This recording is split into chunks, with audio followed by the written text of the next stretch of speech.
Baik, Assalamualaikum warahmatullahi wabarakatuh. Alhamdulillah, Alhamdulillah Rabbil Alamin. Wabillahi nasta'in ala umuri dunya waddin. Asyhadu an la ilaha illallah wahdahu la syarika lah. Wa asyhadu anna Muhammadan abduhu wa rasuluhu alladzi la nabiyya ba'da. Puji dan syukur kehadirat Allah Subhanahu wa taala yang telah memberikan kita, saya dan kalian yang menonton ini kesehatan dan kegampangan untuk meraih sebuah ilmu sebagai bentuk jihad fisabilillah di jalan Allah Subhanahu wa taala. Salawat berikat salam pada junjungan besar kita Nabi Muhammad sallallahu alaihi wasallam. Allahumma shalli wa sallim wa barik alaihi, yang telah membawa kita dari zaman gelap buta ke zaman terang-terang seperti sekarang ini. Adapun di sini saya akan memaparkan tentang syirik. Tinggalkanlah perbuatan syirik. Baik, sebelum saya masuk kepada materi syirik ini, saya akan menjelaskan sebenarnya apa itu syirik. Syirik adalah ikhtiqat ataupun perbuatan yang menyamakan sesuatu selain Allah dan disandarkan kepada Allah dalam hal rububiyah dan uluhiyah. Menurut Ibnu Mas'hur dalam bahasanya, kata syirik ini dia menafsirkan berasal dari kalimat fi'il madi, yaitu syaraka, yang bermakna bersekutu dua orang. Misalnya seorang berkata asyaraka billah, artinya bahwa dia sederajat dengan Allah Subhanahu wa taala. Sungguh-sungguh sikap-sikap yang tercela. Semoga kita tak termasuk ke dalam golongan orang-orang yang syirik. Adapun yang kedua yaitu musyrik, merupakan sebuah sebutan di mana seseorang kemudian menyekutukan Allah dan bertentang dari ajaran tauhid yang mengesahkan Allah. Kata syirik sendiri berasal dari kata syirkah atau persekutuan, yaitu mempersekutukan atau membuat tandingan hukum ajaran lain selain dari ajaran atau hukum Allah. Jadi untuk orang yang disebut dengan musyrik dan untuk perilaku yang digunakan itu namanya syirik. Soalnya ada jenis-jenis syirik. Apa-apa saja sih jenis-jenis syirik tersebut? Yang pertama ada syirik besar, al-syirk al-akbar, yaitu meyakini ada Tuhan selain Allah Subhanahu wa taala. Disebut syirik besar karena menyekutukan Tuhan secara keseluruhan dalam kehidupannya. Yang kedua, syirik kecil, al-syirk al-asghar, yaitu melakukan sembahan bukan karena Allah Subhanahu wa taala, tapi karena manusia. Yang ketiga, syirik doa, yaitu di samping dia berdoa kepada Allah Subhanahu wa taala, ia juga berdoa kepada lain yang selain dari Allah Subhanahu wa taala. Ini juga termasuk sifat-sifat munafik, dan termasuk orang-orang yang munafik kepada Allah. Sungguh mereka mempermainkan diri mereka sendiri. Selanjutnya ada syirik niat, keinginan dan tujuan, yaitu menunjukkan suatu ibadah untuk selain Allah Subhanahu wa taala. Jadi ketika seorang termasuk syirik niat, itu menunjukkan suatu ibadah untuk selain Allah, berarti dia sudah lari atau membuat tandingan yang sepadan dengan Allah, dan itu termasuk dosa besar karena itu menyekutukan Allah, membuat tandingan dari sang cipta Allah. Padahal kita tahu sendiri Allah itu tak bisa disandingkan, tidak bisa disandingkan oleh siapapun dan bagaimanapun. Selanjutnya syirik niat, selanjutnya ada syirik ketaatan, yaitu menaati kepada selain Allah dalam hal maksiat kepada Allah.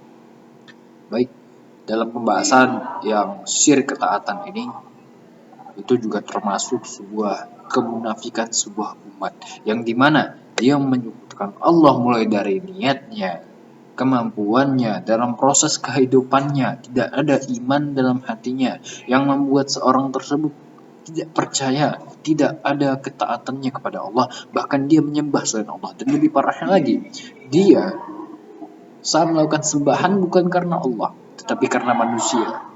Ini kan sifat-sifat yang sangat tercela. Bahkan Rasulullah SAW sangat mengajarkan kepada umatnya untuk menghindari sikap-sikap syirik ini, karena itu termasuk siksa yang amat-amat pedih. Semoga kita tidak termasuk ke dalam golongan orang-orang yang syirik. Baik, selanjutnya ada sebab-sebab dari syirik.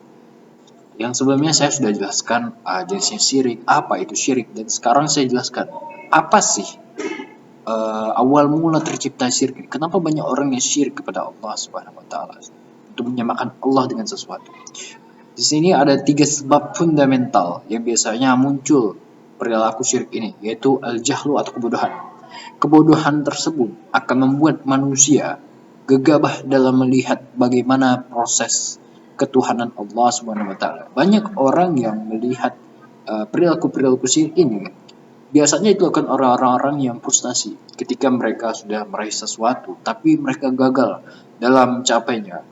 Padahal kan Allah sudah menetapkan bahwa siapa yang mengajar sesuatu Allah akan berikan sesuai dengan kadarnya. Jika tidak berikan maka belum tentu itu baik buat kita. Belum tentu itu sesuatu yang memang berkah bagi kehidupan kita di masa selanjutnya. Bisa saja, kenapa tidak? Allah lebih mengetahui daripada kita. Bukankah jika kita menciptakan sesuatu, kita lebih tahu kegunaannya itu apa? Begitu juga dengan Allah. Jadi sangat tidak sepadan sekiranya ada seorang manusia yang menyekutukan Allah padahal dia sendiri tahu bahwa Allah itu tak bisa disamaratakan oleh berbagai apapun itu. Selainnya itu adalah termasuk dari kebodohan-kebodohan atau sikap-sikap jahiliyah. Selanjutnya ada dhaiful iman atau lemahnya iman. Seperti yang saya jelaskan tadi, kelemahan iman yang membuat manusia itu menjadi berantakan. Lemahnya iman ini masuklah kepada tahap-tahap di mana setan ikut bergabung di sana. Ketika lemahnya iman kita, maka Rasulullah SAW ketika iman kita lemah, maka perbanyaklah baca Al-Quran. Untuk diri saya sendiri, saya biasa kalau misalkan iman saya dalam keadaan yang lemah, saya biasa melihat foto-foto ulama. Kenapa? Karena dari situ, ketika kita melihat foto para ulama, di situ hati kita kayak ada mengerti bahwa segala sesuatu itu pasti punya tujuan. Kita harus mencari juga tujuan hidup kita itu apa. Allah sudah menjelaskan pada surah 56 ayat 55. Qala rabbuka lil malaikati inni khaliq. Allah tidak menciptakan sesungguhnya Allah berfirman bahwa akulah khaliq. Tidak ada Tuhan selain aku yang maha tunggal, aku yang maha esa. Maka saya jelaskan lagi bahwa lemahnya iman ini adalah suatu celah bagi setan untuk bisa merayu manusia. Dan disimpulkan bahwa lemahnya iman ini bisa mengacu kepada sesuatu yang memang sifatnya dunia. Ketika kita pengen sesuatu, ketika kita ingin meraih sesuatu, maka timbul rasa-rasa yang keinginan sesungguhnya untuk meraih sesuatu, dan Allah tidak berikan itu. Kenapa? Seperti yang saya bilang tadi, Allah itu lebih mengetahui daripada kita, sedangkan kita ya tahu yang apa yang kita suka, kita ya udah kita ambil itu aja gitu, tidak kita pikirkan baik buruknya. Belum tentu yang baik menurut kita baik menurut Allah, karena kan Allah cipta kita, Allah yang menciptakan kita, dan dia lebih tahu arah mau kemana kita diarahkan.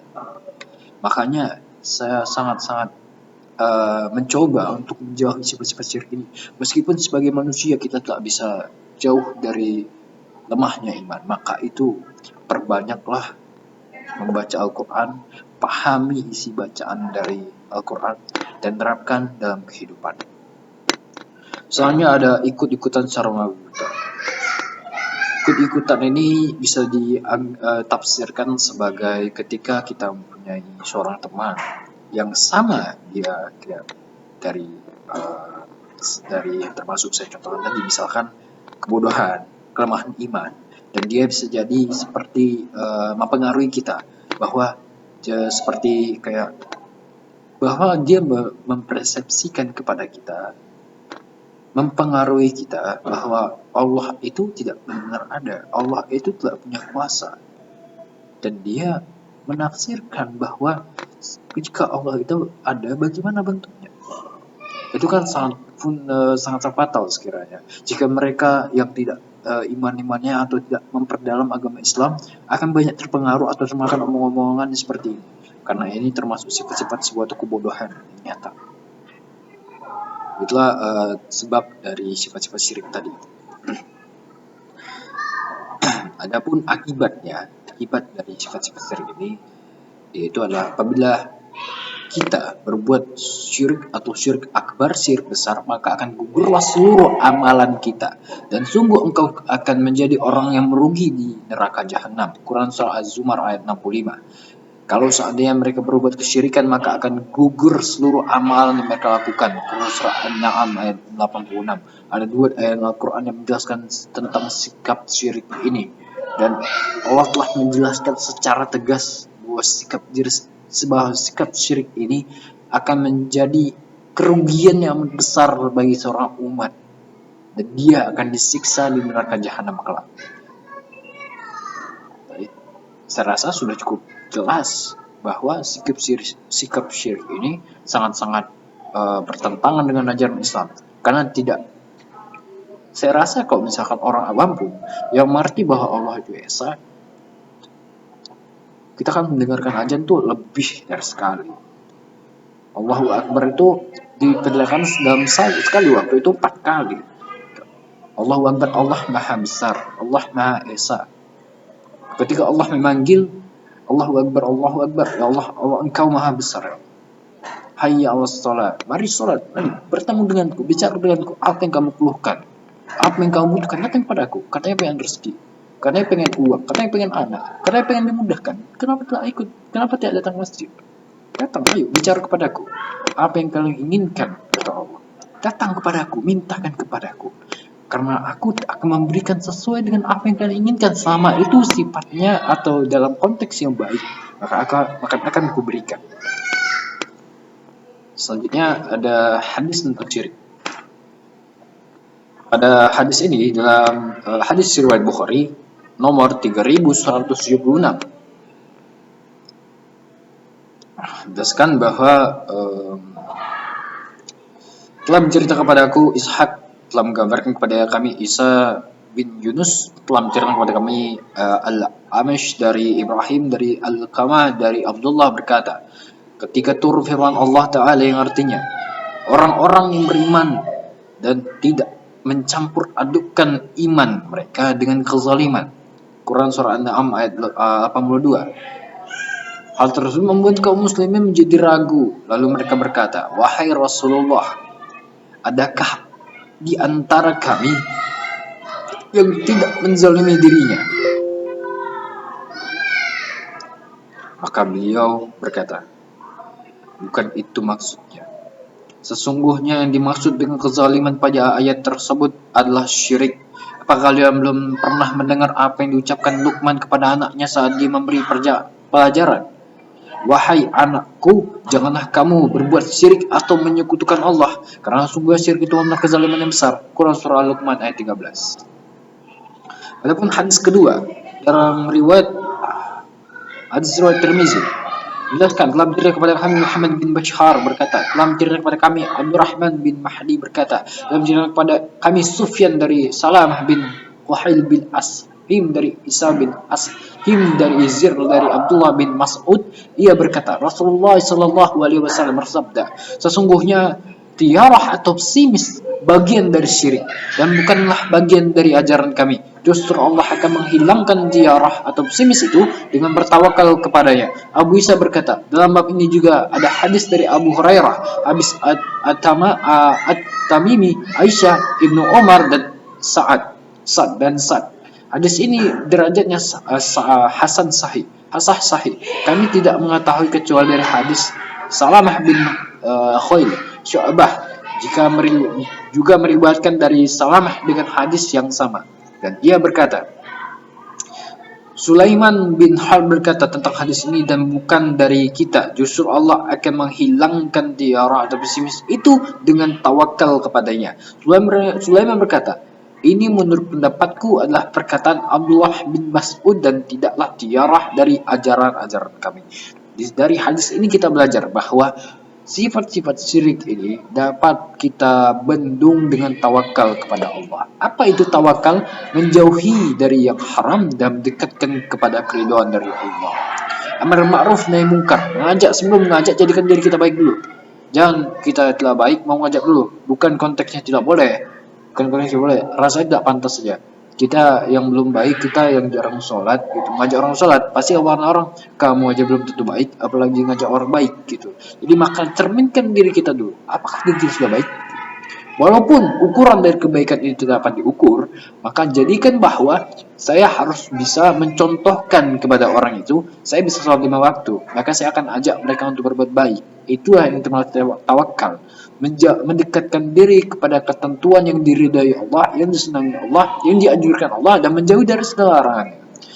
Barakallahu wa lakum fil Qur'anil azim, nafa'na wa iyyakum min al-ayati wa dzikri wa taqabbala minna wa minkum wa innahu ghafurur rahim. Barakallahu. Barakallahu. Baik, demikian dari penjelasan saya tadi. Semoga dapat menambah wawasan dan pengetahuan teman-teman sekalian. Lebih dan kurangnya saya mohon maaf. Kepada Allah saya mohon ampun. Wassalamualaikum warahmatullahi wabarakatuh.